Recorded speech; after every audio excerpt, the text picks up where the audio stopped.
I'm Abigail, 32 female. I live alone in a city apartment that I worked incredibly hard to afford, managing complex tech projects for a living.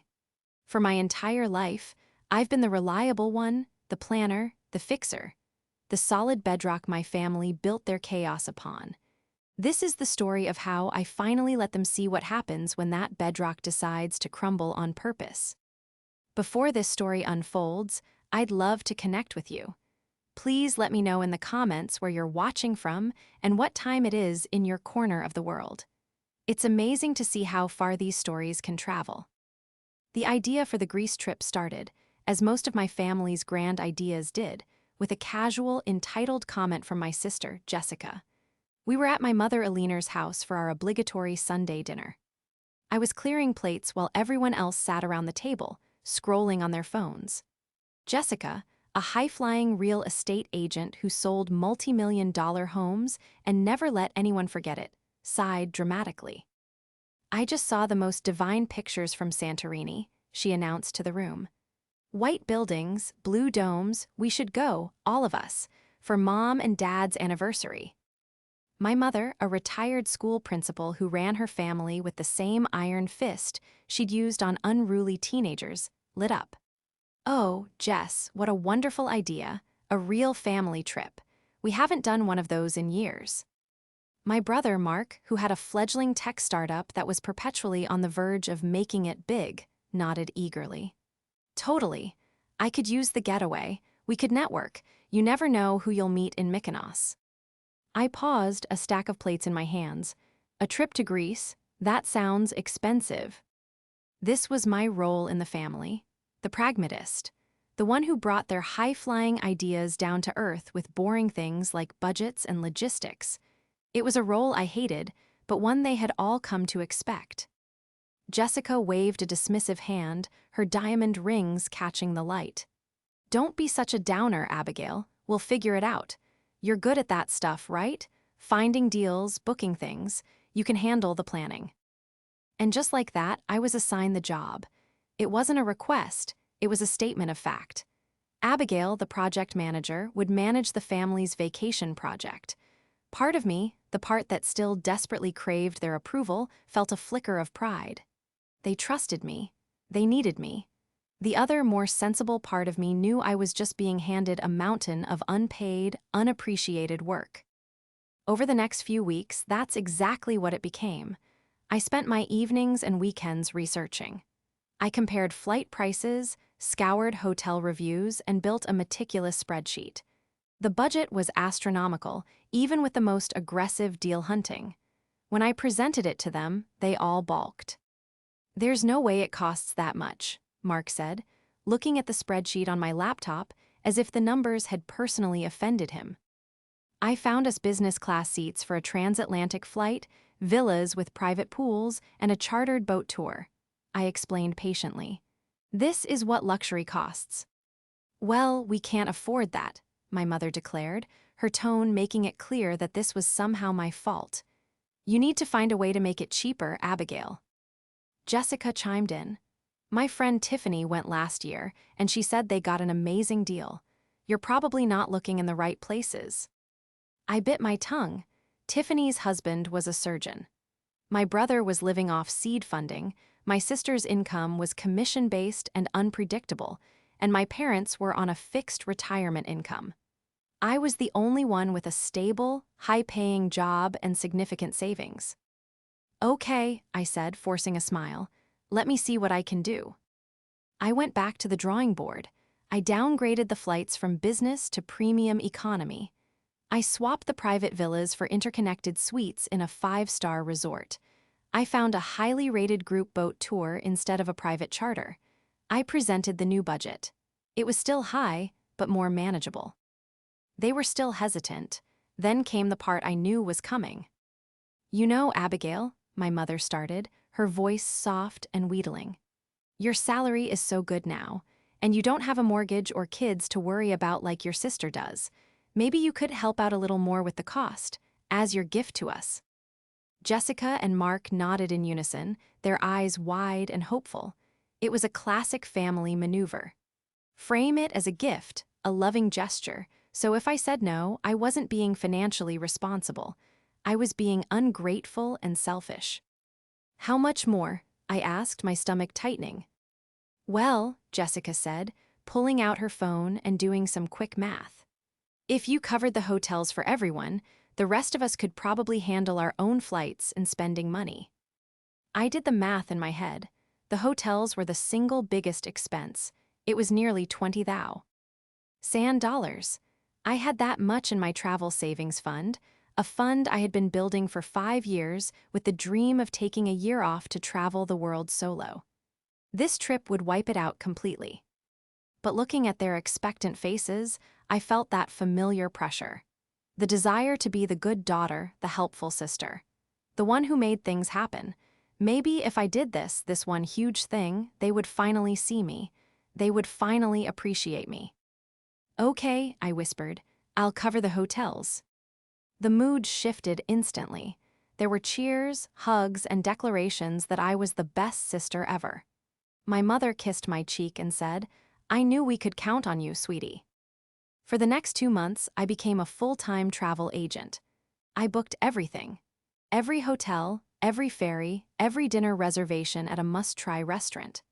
I coordinated everyone's schedules, collected their passport information, and sent out a detailed itinerary complete with packing lists and cultural tips. I paid the massive deposits on my credit card, watching my savings account drain with a painful lurch each time. The trip was for 2 weeks in late August for my parents' 40th wedding anniversary. It was meant to be the trip of a lifetime, a celebration of family, a moment of unity I had paid for with my own dreams. I told myself it would be worth it. The memories we'd make, the pictures we'd take against the Santorini sunset, surely those would be priceless. I created a shared digital folder with all the confirmations, booking numbers, and tickets. I triple-checked everything. The flights were booked under their individual names, paid for by them. But every hotel, from the luxury suite in Athens to the cliffside resort in Santorini, was under my name and paid in full from my account. I was the linchpin holding the entire, glittering, $20,000 dream together. I felt a mix of pride and sheer terror. All I wanted was for them to be happy, for us to feel like a real family. I had no idea how naive that was. I was just the architect of a beautiful stage, and I was about to find out I hadn't been cast in the play. As the departure date drew closer, a strange chill began to settle over my interactions with my family. It wasn't one big event, but a series of small, unsettling moments that felt like paper cuts. They were small enough to ignore individually, but together, they started to bleed. It began with the family group chat, the one I had created to coordinate trip details. It was called Grease Lightning, a cheesy name Mark had come up with. At first, it was buzzing with excitement. Jessica would post pictures of outfits she was buying, and my mom would share articles about ancient ruins. But then, I noticed the chat would go silent for long stretches. I'd post a question: does anyone have any dietary restrictions I should let the restaurants know about? And be met with hours of silence. Then, suddenly, a flurry of messages would appear between Jessica, Mark, and my mother about a completely unrelated topic, as if my question had never been asked. I brushed it off. They were busy. I was being too sensitive. Then came the incident with the packing. I called Jessica one afternoon, about 2 weeks before the trip. "Hey, I was just looking at the ferry luggage restrictions," I started, "and they're pretty strict. We should all probably stick to one carry-on and one checked bag." There was a pause on her end, and I heard her stifle a laugh. "Oh, Abigail, don't worry about that." "What do you mean? I don't want them to charge us extra fees at the port," I said, my project manager brain kicking into high gear. "I mean, don't bother packing for Greece," she snickered, the sound sharp and condescending. I was confused. "What? Why would you say that? The trip is in 2 weeks." Her voice turned syrupy sweet, the way it did when she was about to be particularly cruel. "It's a family trip, silly, for Mom and Dad. A real family bonding experience." The emphasis she put on the word family felt like a slap. What was she implying? That I wasn't family? I am family, Jess, I said, my voice smaller than I wanted it to be. I planned the whole thing. Oh, we know, and we are so grateful, she said, her tone dripping with fake sincerity. You'll understand, just don't worry your pretty little head about packing. She hung up before I could respond. I stood in my kitchen, phone in hand, feeling a cold dread creep up my spine. It was a bizarre and hurtful thing to say. A joke? It had to be a joke. A mean, typical Jessica joke. I tried to call her back, but it went straight to voicemail. I texted her. What did you mean by that? The little bubble with 3 dots appeared and then vanished. She never replied. That Sunday, at dinner, the atmosphere was even stranger. I brought up the packing comment, trying to laugh it off. Jess, you had me worried for a second there. For a minute, I thought you were TR. Ying to uninvite me from the trip I planned and paid for. Mark chuckled nervously, refusing to meet my eyes. My mother just smiled, a tight, knowing smirk that didn't reach her eyes. Don't be so dramatic, Abigail, she said calmly. You're taking things too personally. Jessica was just teasing you. She then turned to my dad. David, pass the potatoes. My dad, a man who had long ago mastered the art of strategic silence to keep the peace, did as he was told. He gave me a quick, apologetic glance, but said nothing. The conversation moved on, but I felt like a ghost at the table. They were talking about the trip, about things they wanted to do, but they weren't talking to me. They were talking around me. Mark, you'll have to take my picture for my Instagram at that one spot with the blue roof, Jessica said. The lighting will be perfect for my brand. Mom, I made a reservation at that seafood place you love in Athens, I interjected, trying to reclaim my place in the conversation. The one with the view of the Acropolis. Oh, that's nice, dear, my mother said, her attention already back on Jessica. Now, Jess, are you bringing your new Chanel espadrilles? They would be perfect for that. It was infuriating. It was like I had become invisible, my only purpose to be the silent financial backer and logistical robot for their perfect family vacation. The more I tried to engage, the more they deflected. They'd answer my direct questions with vague, one-word answers before eagerly turning to each other to discuss some private joke I wasn't privy to. The final, most cutting comment came from my mother the week before we were scheduled to leave. I was at her house, dropping off a set of customized luggage tags I'd ordered for everyone. It was a silly, sentimental gesture, but I thought it would be a nice touch. She took the one with her name on it and examined it. This is lovely, Abigail. You think of everything. I'm just so excited, I said, my voice genuine. I think this is really going to be a trip to remember. She patted my arm, her expression unreadable. It will be. It's an important time for the family. She looked at me then, her eyes holding a strange mix of pity and condescension. She let out a little sigh and gave me that same smirk from the dinner table. You'll understand one day. Understand what? I asked, my frustration mounting. Oh, you know, she said, waving a hand vaguely. Things, it's complicated. When you have your own family, a real family, you'll get it. My own family. The words hung in the air, thick and suffocating. I wasn't married, I didn't have children. To her, that meant I wasn't a real family. I was the single, childless daughter, an accessory, an ATM, not part of the core unit. The implication was clear. The family that was going on this trip consisted of her, my dad, and her 2 children who had produced grandchildren and lived lives she understood and approved of. I was the other. I just stared at her, my heart pounding in my chest. All the work, all the money, all my sacrificed dreams, it was all for people who didn't even see me as one of them. The warmth and excitement I'd been clinging to evaporated, replaced by an icy certainty that something was deeply wrong. I couldn't fight her, I couldn't argue. What would I even say? I am real family. It would only lead to more gaslighting, more accusations of being too sensitive. So I just nodded. I gave her a tight, brittle smile. Of course, I said, the words tasted like ash in my mouth. I'm sure I will. I walked out of her house that day feeling hollowed out. The cruel jokes, the silences, the condescending smirks, they weren't random acts of thoughtlessness. They were pieces of a puzzle, and I was starting to realize I wasn't going to like the final picture. That night, I couldn't sleep. My mother's words, "You'll understand one day," echoed in my mind, layered with Jessica's snide, "Don't bother packing." It felt like a riddle I was supposed to be too stupid to solve. I tossed and turned, the $20,000 hole in my savings account feeling more like a gaping wound. I had been treated like an outsider for years, but this felt different. This felt coordinated, deliberate. Around 2 a.m., I gave up on sleep and went into my living room. My laptop was open on the coffee table, still displaying the master itinerary for the Greece trip. I stared at the neat columns and hyperlinks, a monument to my own foolishness. On a whim, I opened my web browser.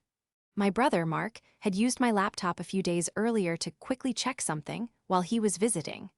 He was careless with technology, always leaving a trail of open tabs and forgotten logins. His social media page was still logged in. Normally, I would have logged him out immediately. It felt like a violation of privacy. But that night, fueled by a potent cocktail of insomnia, hurt, and suspicion, I hesitated. A little voice in my head, the one I usually ignored, whispered, "Look." I clicked on his messages. My heart was hammering against my ribs. I felt guilty, like I was the one doing something wrong, but I couldn't stop myself. And there it was, pinned to the top of his message list, a group chat I'd never seen before. The title was simple: Family Trip. The members were Alina, Jessica, and Mark. I wasn't in it. My breath hitched. My hands started to shake as I clicked on it. The chat history went back for months, to the day after I had agreed to pay for the hotels.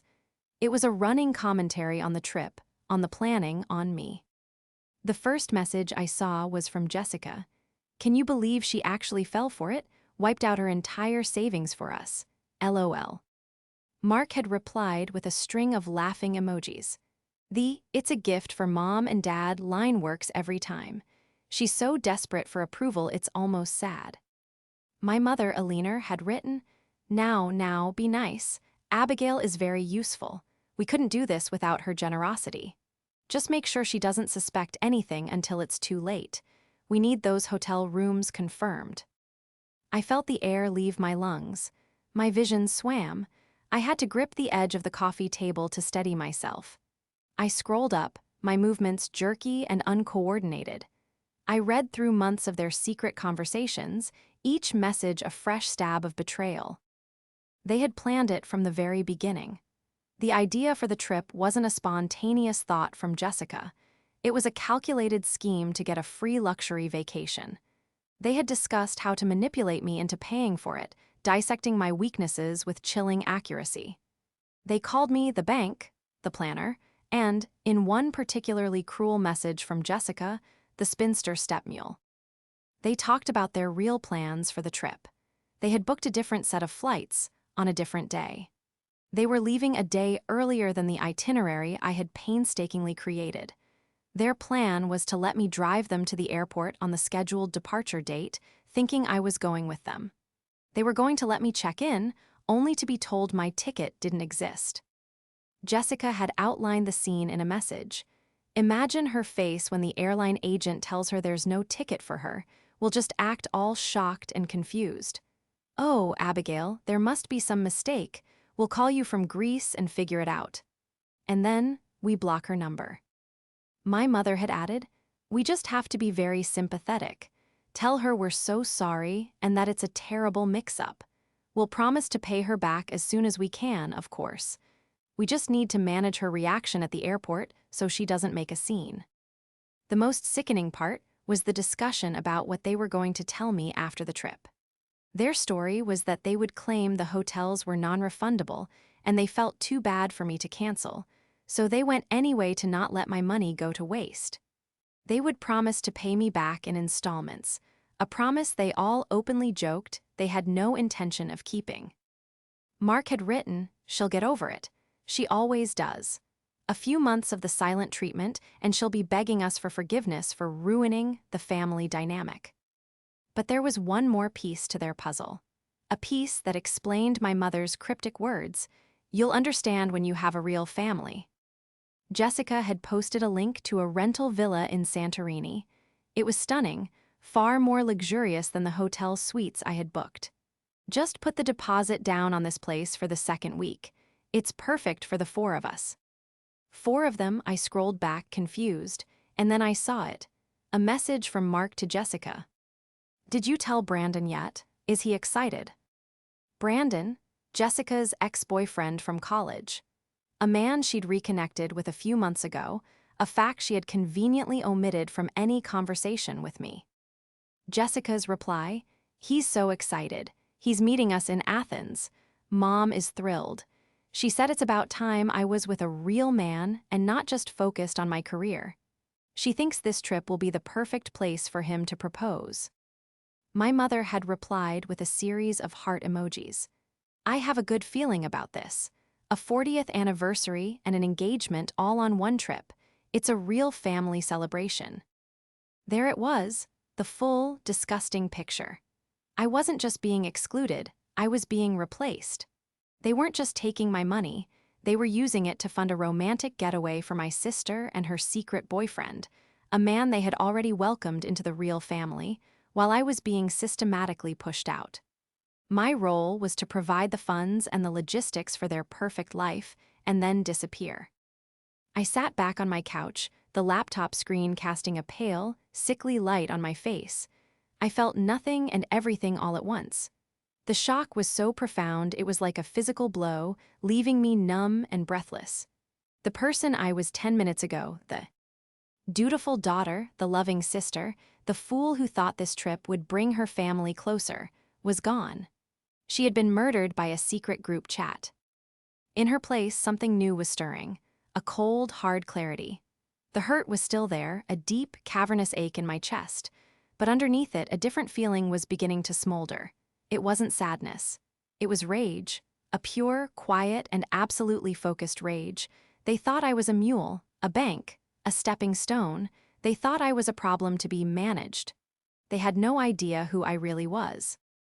They had no idea what a project manager does when a project has gone catastrophically, unforgivably wrong. You fix it, or in this case, you burn it to the ground. For the rest of the night, I didn't move from my couch. I just sat there, the glow of the laptop screen illuminating my face, rereading the messages in the family trip group chat over and over again. Each pass brought a new layer of pain, but also a new layer of cold, hard resolve. I had to move past the emotional devastation and start thinking like the professional they took me for, but only in the most superficial sense. They saw me as a planner, an organizer. They were about to find out what happened when my primary project became my own vindication. The first step was to gather intelligence. I needed to understand the full scope of their deception, not just the emotional betrayal, but the logistical details of their real plan. I became a detective in my own life, sifting through the evidence of their lies. I took screenshots of the entire chat history, from the first gleeful message about my gullibility to the latest one from Jessica about buying a new white dress for the big question. I saved them to a secure cloud folder, a silent testament to their treachery. Their plan was sloppy in its arrogance. They assumed I was too naive and too emotionally invested to ever suspect a thing. Mark, in his carelessness, hadn't just left his social media open. His email was logged in on my browser too. A few clicks and I was in. It felt wrong, but I was long past the point of caring about their privacy. They had forfeited that right when they decided to treat me like a disposable wallet. In his sent folder, I found it, the flight confirmation for the four of them, my mother, father, Jessica, and Mark. As they discussed, it was for a day earlier than our official departure. They were scheduled to fly out next Tuesday, while I was under the impression we were all leaving on Wednesday. I noted the flight number and the airline. Then I found the confirmation for Jessica's secret boyfriend, Brandon. He was arriving in Athens on the same day, on a separate flight from a different city. They had everything timed perfectly. The next piece of the puzzle was their accommodation. They had openly mocked the 5-star hotel suites I had booked and paid for. In the chat, Jessica had mentioned a private villa for the second week in Santorini. A quick search in Mark's email brought up a booking confirmation from a luxury rental site. The villa was booked under Jessica's name. The payment history showed a small deposit had been paid on her credit card. The remaining balance, a staggering €10,000, was due upon arrival. They were clearly planning to use the savings from my free hotels to pay for their upgrade. But what about the first week in Athens? They couldn't check into the hotel I booked a day early. The reservation was in my name for a Wednesday arrival.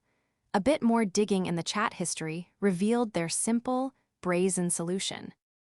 Mark had written, "The Athens hotel is Abigail's problem. We'll just tell her we decided to fly in early to surprise Mom and Dad. She'll have to call and change the reservation. She's so good at that stuff. She'll probably get it done in 5 minutes and even get us a free room upgrade for our trouble." They were going to create a logistical problem and then sit back and watch me, the ever-reliable fixer, solve it for them, never suspecting the problem was part of their own premeditated plan. The audacity was breathtaking. They weren't just deceiving me, they were actively planning to use my competence against me as part of the deception itself. I spent hours mapping out their entire secret itinerary. Their real flights, their shadow accommodations, their planned rendezvous with Brandon.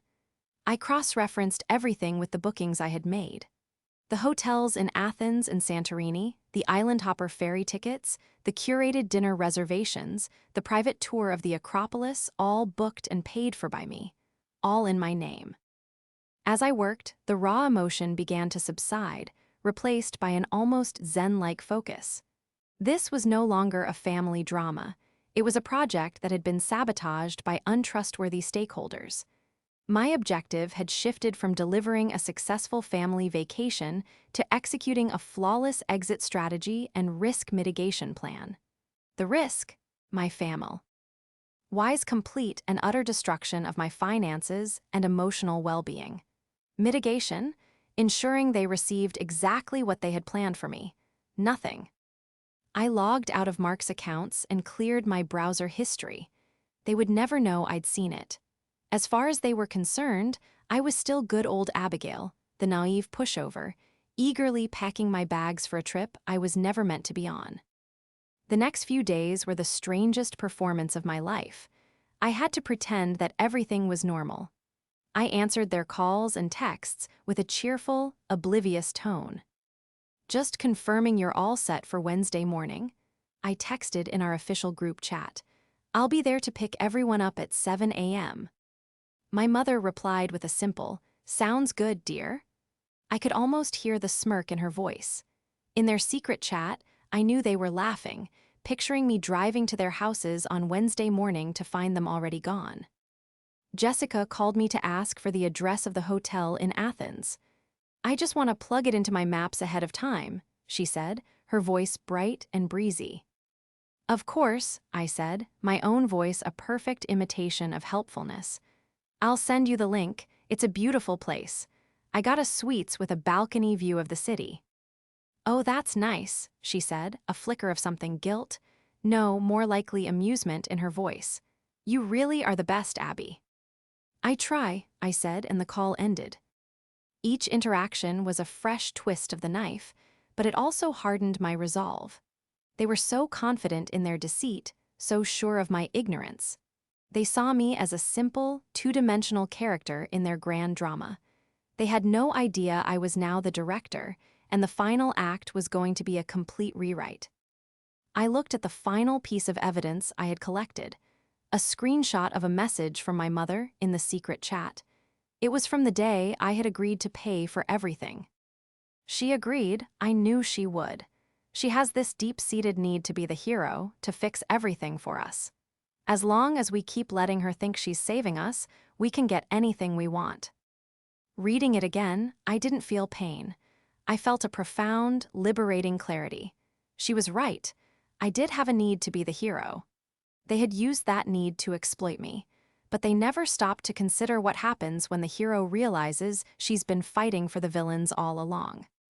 She stops fighting for them, and she starts fighting for herself. The plan for my revenge wasn't born in a flash of fiery inspiration. It was built quietly, methodically, over the course of one long, sleepless night, with the same precision I used to manage my multi-million-dollar projects at work. It was a simple plan, elegant in its brutality. I wasn't going to scream or cry or confront them. Confrontation was what they expected. It would give them the opportunity to twist my words, to gaslight me, to play the victim. No, my revenge would be silent, digital, and irreversible. The linchpin of their entire scheme was my money and my name. Every significant booking for their dream vacation was tied to me. They were counting on my reservations being there when they arrived. They had built their grand deception on a foundation I had laid, and I was about to pull it all out from under them. It was Monday night, the night before their secret, early departure. I knew they would be packing their bags, giddy with excitement, laughing about the fool of a sister they were leaving behind. The thought sent a jolt of ice through my veins. I opened my laptop, my movements calm and deliberate. I went to my email and opened the folder I had labeled Greece Trip. It was filled with dozens of confirmation messages. I opened the first one, the King George Hotel, Athens, a 5-night booking for 2 luxury suites, paid in full. Total cost, $8,000. The reservation was under my name, Abigail Peterson. I found the Manage My Booking link. I clicked it. My fingers hovered over the keyboard as I entered the confirmation number and my last name. The reservation details appeared on the screen, and right next to them, a beautiful, glorious button, Cancel Reservation. I took a deep breath. This was the point of no return.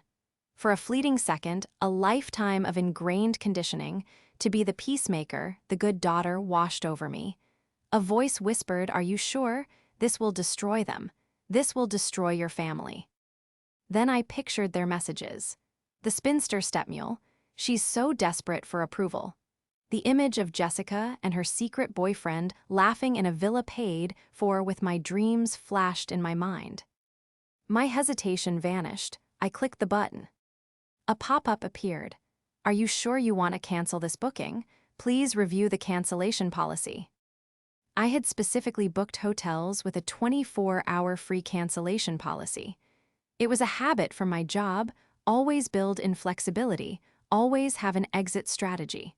It was a detail they had never bothered to ask about. They just saw the 5-star rating and the pretty pictures. I saw the fine print, and the fine print was about to save me. I clicked Confirm Cancellation. A moment later, an email landed in my inbox. Subject: Your booking at the King George Hotel has been canceled. I opened it and saw the confirmation. The email also stated that a full refund of $8,000 would be processed back to my original method of payment within 5 to 7 business days. A slow, genuine smile spread across my face for the first time in days. It felt like breathing again after being held underwater. One down. Next was the Canave's Oya Suites in Santorini. This was the crown jewel, the place they were most excited about. Cliffside suites with private infinity pools overlooking the caldera, paid in full. Total cost, $12,000. The reservation was in my name. I repeated the process. Login, manage booking, cancel. The cancellation policy was a bit stricter, 48 hours, but I was still well within the window. Click Confirm. Another email arrived. Subject: Your Santorini booking has been canceled. A refund of $12,000 was on its way. The feeling was intoxicating. It wasn't just about the money. It was about taking back control. With every click, I was dismantling the cage they had built for me, a cage gilded with their fake gratitude and my own misplaced hope. I went down the list, one by one. The ferry tickets from Athens to Santorini. They weren't expensive, but without them, they were stuck. Cancelled, full refund. The private wine tasting tour I had booked as a special anniversary gift for my parents. Cancelled, full refund. The reservation at the exclusive seaside restaurant in Mykonos, a place that required a credit card hold and had a month-long waiting list. Cancelled. Each cancellation confirmation email that landed in my inbox was a small victory, a digital receipt for my newfound freedom. I saved each one to a new folder on my desktop. I titled it, Refunds. By the time I was done, it was nearly 4 a.m. Every single part of the trip that I had arranged and paid for had been erased. All that was left were their flights. They would be able to fly to Greece, but when they arrived, they would find nothing waiting for them. No hotel rooms, no transportation, no plans, just the stark reality of their own arrogance. My final act was to deal with my phone. I knew that once they landed and the chaos began, my phone would be their first target. They would call, text, demand, plead, and threaten. I had no interest in being a party to their panic. I went into my phone settings and blocked their numbers. My mother, Eleanor, my sister, Jessica, my brother, Mark. One by one, their names were added to the block list. Then, for good measure, I blocked my dad. I felt a pang of guilt about that one. He was a passive participant, a man too weak to stand up to his wife and children. But his silence was complicity, and I needed a clean break. I set an auto-reply on my email account. Thank you for your message. I am currently on an extended vacation and will have limited access to email. I will respond upon my return. Then I did one last thing. I went to the airline's website, the one I had originally researched for our family trip. I looked up last-minute flights to Greece for one person. There was a seat available on a flight leaving Wednesday morning, the day I was supposed to leave. It was expensive, but I now had a $20,000 refund pending. I entered my own name, my own passport details, and my own credit card number. I booked a first-class ticket to Athens. Then I booked a small, charming boutique hotel in a part of the city they would never think to look, all for myself. As the sun began to rise, I looked around my apartment. A few hours ago, it had felt like a prison of my own making. Now, it felt like a launch pad. I had a flight to catch. I had my own trip to take. I finally went to my bedroom and pulled out my suitcase. Jessica's words came back to me, no longer a cruel taunt, but a delicious irony. Don't bother packing for Greece, she had snickered. Okay, I whispered to the empty room, a wide, triumphant grin on my face. I won't. I wasn't packing for their Greece, I was packing for mine. Tuesday was a blur of blissful, detached peace. While my family was checking in for their flight, blissfully unaware of the chaos that awaited them, I was at a spa.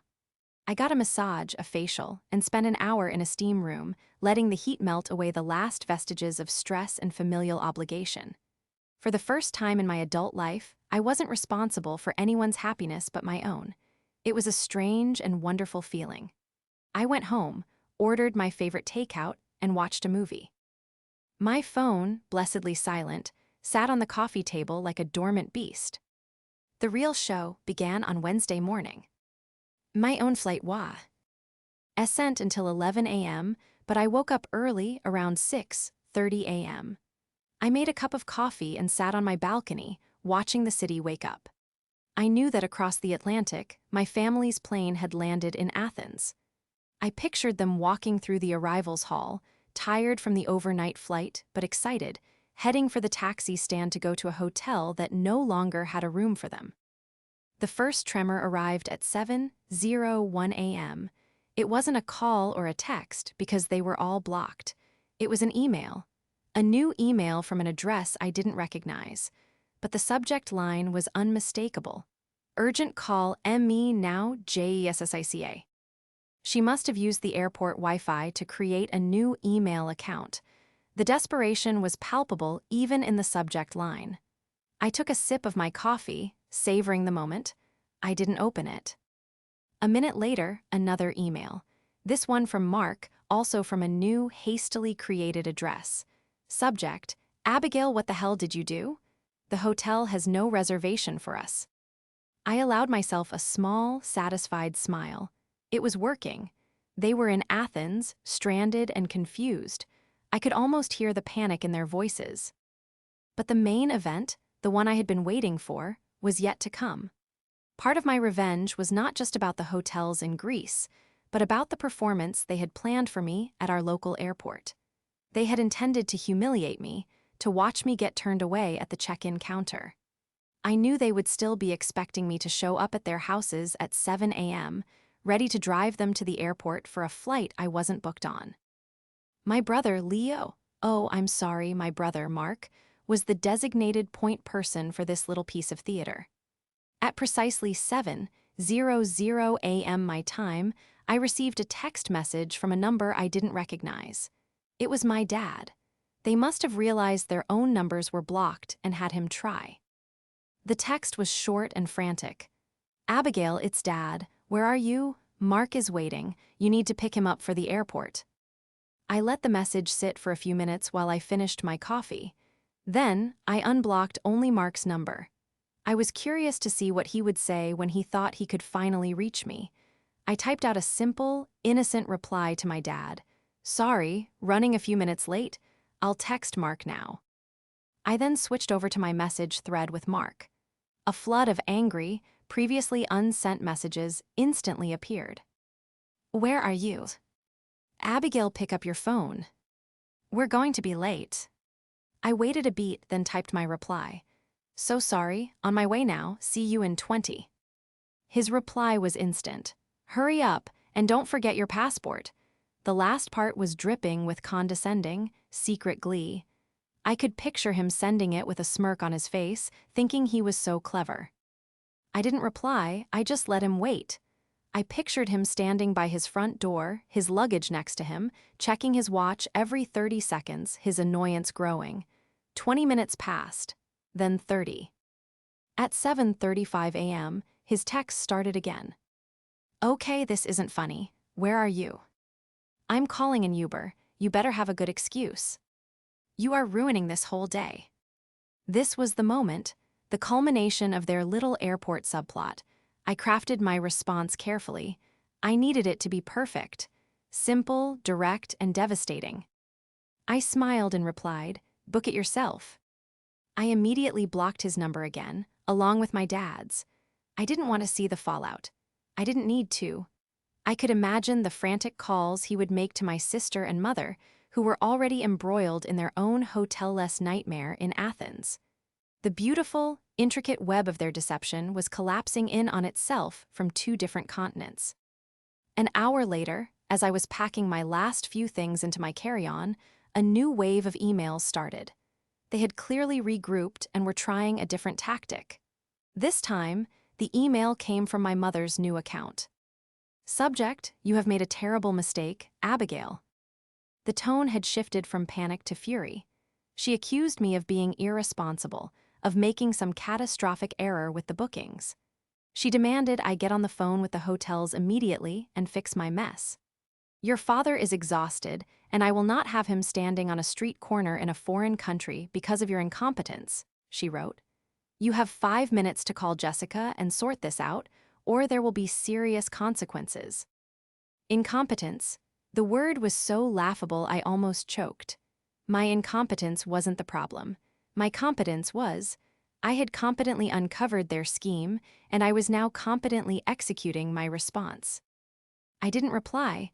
I simply forwarded her the cancellation confirmation emails. All of them. The hotels, the ferries, the tour. I sent them without a subject line or a single word in the body of the email. Just the cold, hard digital proof of what I had done. The evidence that this was no mistake. This was a choice. The final email I received before leaving Faux. The airport was from Jessica. The fury was gone, replaced by a tone that was somehow even more repulsive, feigned concern. Subject: "Are you okay?" "Abby," it read, "we just saw the cancellation emails. We don't understand what's happening. Did you get into some kind of trouble? Is this about money? We're really worried about you. Please just tell us what's wrong. We're family. We can fix this together."